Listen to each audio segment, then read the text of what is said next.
Roxanne Carter, and today we're going to talk about quilt as you go process. These are blocks that anyone can quilt on their sewing machine, even if it's a featherweight, but you do need to have a walking foot. So I just want to show you very basic quilting. So these blocks have been very basically quilted, but you can also do something more elaborate as I've done on the sampler behind me. But most of you want to do just simple quilt as you go. So this is the process we're going to do. So first I want to talk about the tools. I like to use invisible thread on top only, not on the bottom, but just on top, because I can hide all my ditching quilting without having to worry about getting on one color or the other. So there are several kinds of thread that you can use. I myself like the YLI, the Superior, or the Aurifil. All three of those brands are really good, very soft, pliable. This one is nylon, this is monopoly, and this one also is nylon. What's really nice about these threads is that you can take these threads and you can break it very easily. That's very important. You do not want something that feels like fishing line on your quilt, because then when it does break, it will stick the person that's using the quilt. So those are several of the tools we're going to use. The other tool I use for marking my quilting is a Hera marker. This is just a tool by Clover. It is a really wonderful way of marking lines on a quilt without actually leaving a line on the quilt. A lot of people like to use the disappearing pins, and they don't always come out, so I don't recommend them, but if you choose to do so, you may. But you definitely want to wash the quilt when you're done to get that chemical out. There's also friction pins that you can use to mark your quilts also, or the roller chalkers that work really well. I prefer to use the little Hera because if I don't like the mark, I can just steam it out and continue to go on and do another line. So I want to show you on the second block how I did the Hera. So this is the block 2.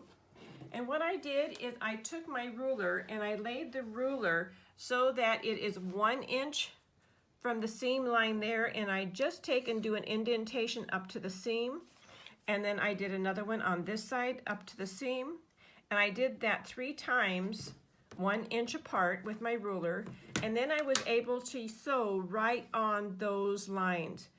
When I'm doing the quilting on the background or on anything that I really want to show, I don't use the invisible. I only use the invisible for ditch quilting. So I use this one here. I use my regular Aurifil thread, but you can use any thread, but it's just a regular cream color or white color, whatever color you want to use on your quilt. For the third block, I also used my Hera, but then I just drew lines with the Hera out in these directions, right from the corner out to those.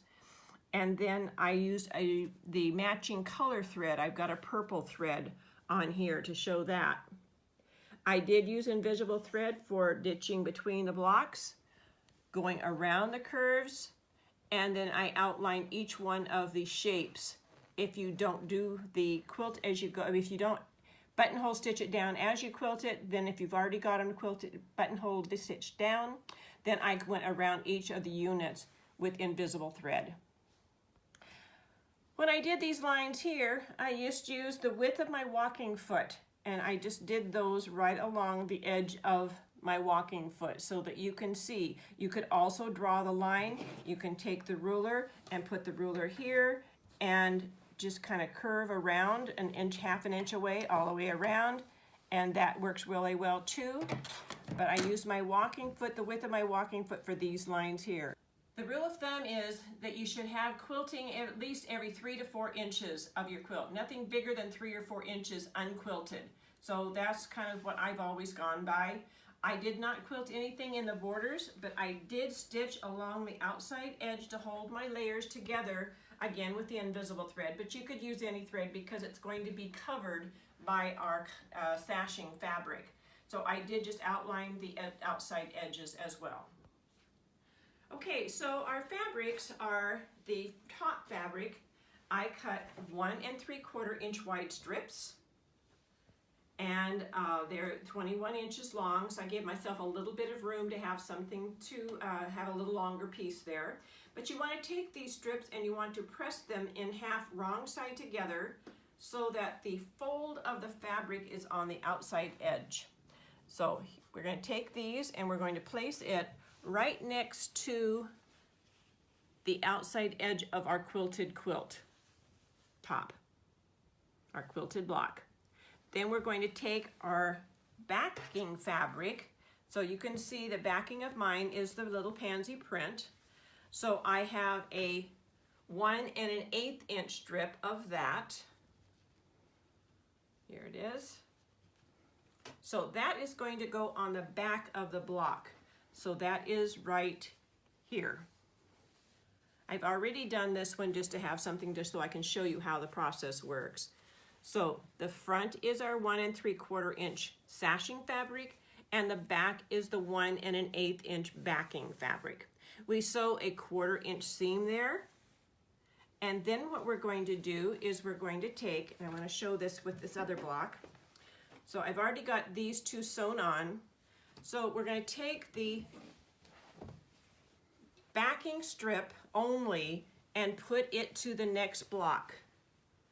So we're going to just put those right together there, and I'm going to sew my 1/4 inch seam right along just the next block and the backing piece. I do want to pin this because we want to make sure that both ends are even, and so I pin both ends first, and then I'll ease it in as I go with my pins. But I want to pin this down so that they don't slip, because they do slip, or I can ease the piece in if necessary, or stretch it to make it fit.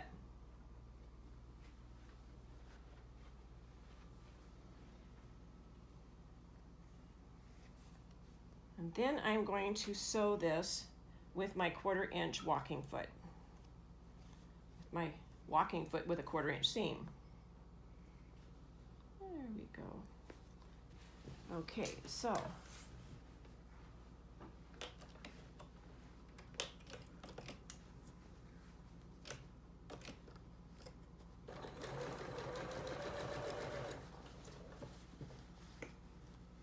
keep those edges together.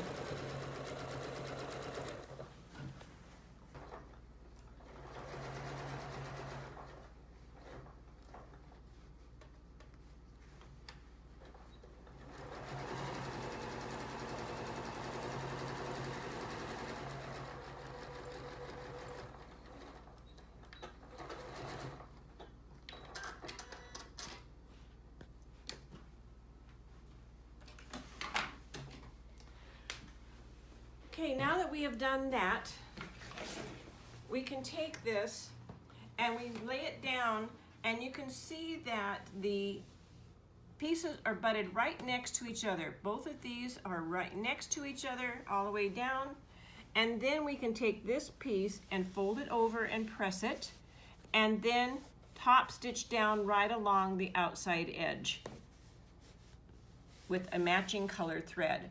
I also do both sides so that they look alike. So I want to show you up here.